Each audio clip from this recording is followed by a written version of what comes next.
and welcome back to Blue Jays Today, coming to you from the Sports Interaction Studio, where we always got something to say about the Toronto Blue Jays. I'm your host, Adam Peddle. And I'm your host, Nicholas Blaylock. And the Toronto Blue Jays just beat the ever-living crap out of the New York Yankees. Let's go! Yeah, let's go. Let's go. Seriously, though, right? I mean, like, we were all nervous. We were all worried.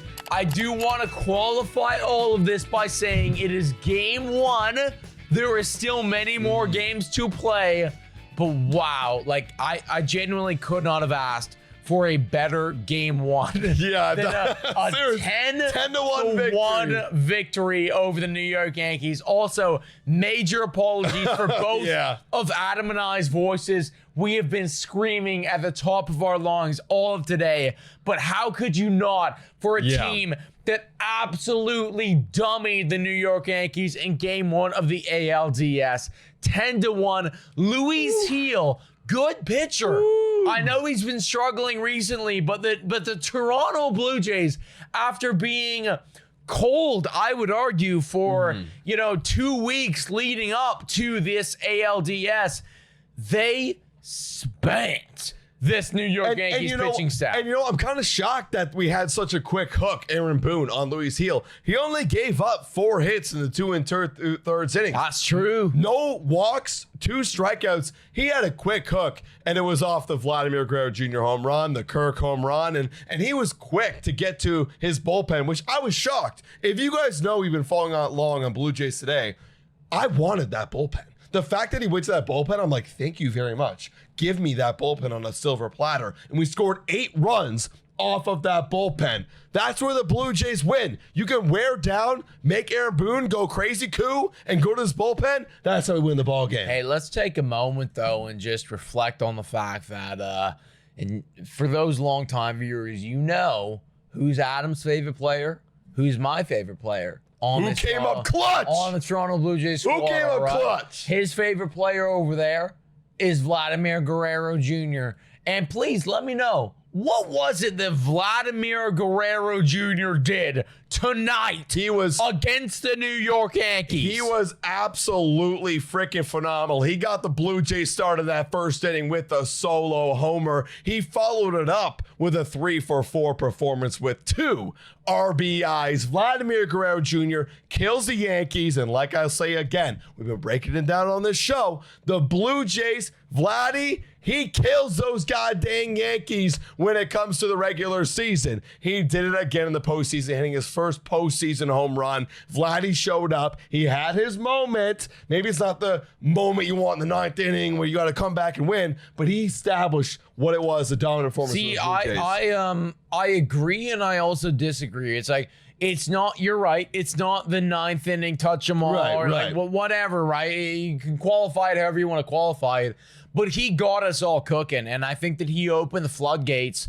for what was just an absolutely electric offense from this Toronto Blue Jays. This is what we were missing, and my guy, Alejandro Kirk, took a page out of those Yankees books and just absolutely fucking decimated them. 2 hits. How many home runs? 2 home runs. 2 home runs, pal. 2 home runs. Dude, Alejandro Kirk's been on a tear. Last 3 games, 5 home runs. Yeah. If you want to make it even cooler of a sample size, 2 games, 4 home runs. He's showing up right now. Exactly. And I said in the pregame that this guy was going to show up because I believe that Alejandro Kirk is more part of the core than anyone has ever given him credit for, other than, and this is my biggest hat off to Ross Atkins, other than Ross Atkins for having the balls and the gauze to go on and to extend him, because I think that extension is paying off dividends. But circling back to this overall ball game, you saw your guy, you saw my guy absolutely show up in the biggest moment of time, but we also got to give a tip of the cap to this pitching staff, because that was, I think, maybe the biggest question mark walking into all of this. Kevin Gausman, we know, is the number one, and he is our guy, and he did show up today. He went 5.2 innings. He gave up 4 hits. He had 1 earned run and 2 walks in that period of time. He got himself into a jam. Yeah, he did. And this is where I am going to give my flowers to Ross Atkins. Let's hear it. Because when we were at that trade deadline, we knew that this team was good. And we knew that we had a couple guys in this entire roster that were really solid. But we needed someone to come in a critical moment in time. Because at that point, that bullpen, yeah, you had Jeff Hoffman, who was solid.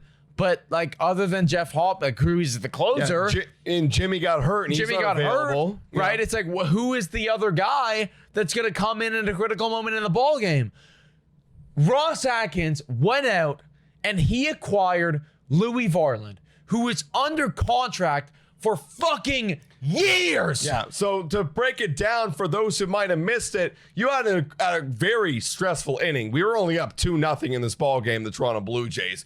In the top of the 6th, you had Anthony Volpe leading off with a double. A single by Austin Wells, first and third. Grisham walks, bases loaded. This is Gausman pitching right here. Gausman did dog down and get the strikeout on Aaron Judge. So shout out to Gausman for doing that. That was a crazy strikeout. That was incredible. Game-changing strikeout right there. You want to talk win probability? Yeah. That was a win probability swing right there. And we were talking on the stream, like you were saying, like get Gausman out. You know, he stuck, credit to John Schneider sticking with his guy. Sticking him in there. Hindsight 2020, he got it done. I got to give the tip of the cap right there. But then he gives up the walk to Cody Bellinger. He had better numbers against. That's a run going in. Gets the pop out by Ben Rice. And even after he gets the out with 2 outs, he goes to Louis Varland. That's where Louis Varland comes in and gets the strikeout on Giancarlo Stanton, throwing the second fastest pitch he's ever thrown in his entire career, 101 to Giancarlo Stanton in that moment. Louis Varland's going to be a dog in this bullpen in the postseason, and I expect him to come in situations like this, moving forward and being dominant. And that's exactly how I want to use him. I look at Louis Varland as being one of, if not potentially the most dangerous, lethal bullpen arms that we have in this pen. I consider him a closer in not the closer role. And I love that. And that's why I give the tip of the cap to Ross Atkins for acquiring this individual, because he put that flame out when we needed it to happen. Credit to Kevin Gausman for pitching an incredible game. Yeah, he was a phenomenal game. He's the ace. Exactly. That's an ace and he game. did what he needed to do. He just needed a tiny little bit of help. And Louis Varland did that and then some. And also credit, like to build upon Louis Varland, it wasn't just him. The rest of the Blue Jays bullpen showed up. Not like you needed to, because that Blue Jays offense, we'll get that in a moment, they pummeled on. But you had Dominguez going and getting you 2 outs in the next frame. Then Brandon Little, he gave you a full inning complete there. And then Jeff Hoffman closing it out, quote unquote, to finish the game. The bullpen showed up. Bullpen's been great as of late. The top 9 bullpen in baseball in September, and they showed it right here. 100%, dude. But ultimately, what I think I am most excited about from this game and what has me feeling phenomenal about the rest of the series is that the Toronto Blue Jays put up 14 hits. Yeah. And 14, yeah. Yeah, 14. 14. And that's a lot of fucking hits. And what I want to jump in there real quick is what's crazy is who are the guys coming in this series that were like, okay, these guys are locked in, they're red hot. George Springer, he didn't get a hit today. He was 0-4. Clement, he was red hot. He didn't get a hit today. He was 0-3. Everybody else got a bloody hit. Isaac Kneifel have a pinch hit, so that didn't really matter. But everybody got a hit. Lucas with 2 hits. Guerrero with 3 hits. Barcia with a hit. Kirk with 2 hits. Barcia with 2 hits. You got Santander with a fucking hit. We were doubting. Pre-game, Straw pinch hit got a hit. 2 hits from Jimenez. That's how the Blue Jays win the game. Yeah. And that's what we say. Limit the homers. The Yankees got 0 home runs. The Blue Jays pounded that bullpen, got their hits. That's how they win the game. If they could keep that going forward against Max Fried tomorrow, we got a chance to win this series. Ultimately, that's what it comes down to, folks. We played, or the Toronto Blue Jays did, their game tonight. This was Toronto Blue Jays ball. Yes. They limited the home run. the home runs that were given up, they got them. Shout out to Alejandro Kirk for being an absolute demon at the dish. Yes, but MVP of the game. But even if Alejandro didn't hit those home runs, there was still 12 hits to go around. 14 hits, right? 14 You hits. take away those 2 from Alejandro Kirk, that's 12 hits from the Toronto Blue Jays to the New York Yankees 6. So we were playing our game today, and that to me is, I think, what's most impressive, because leading up to the postseason, it felt like the boys were getting quiet, felt like they were getting fatigued. I think that week off really did numbers. Yes. Now, this is game 1, and we won game 1, and that allows us to, these are the stats, have I believe it was 64% chance to win this series.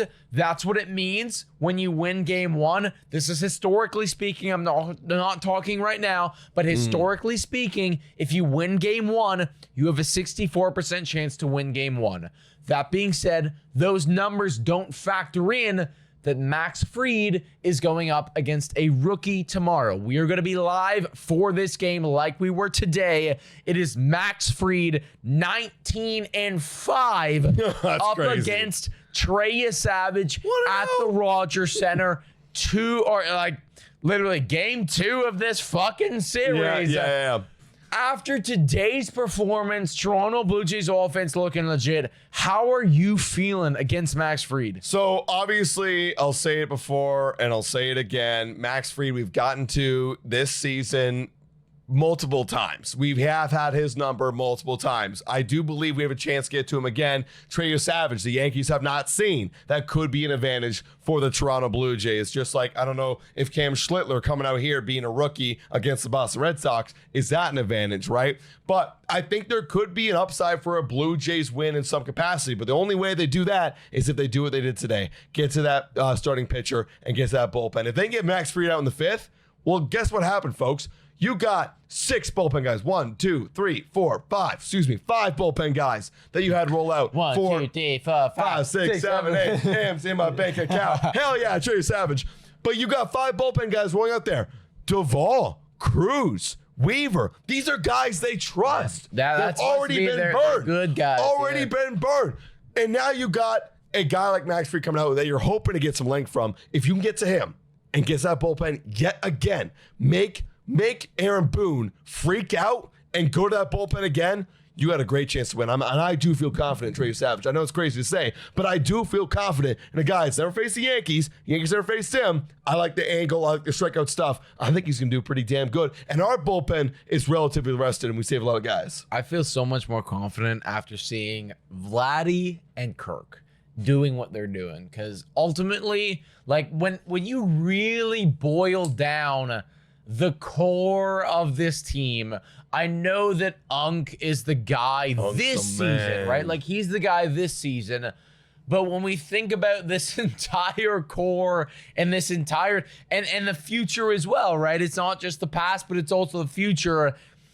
Like those are them. And Vladdy showed up and Kirk showed up in the biggest moments of time, and both of them went ghost mode for like the 3 weeks leading up until game 162 where Kirk went crazy. But both of them went ghost mode leading up to this. So to see the core of this Toronto Blue Jays offense show up in a big moment, of course I am feeling good for tomorrow's game. That being said, I really want to hammer this point home.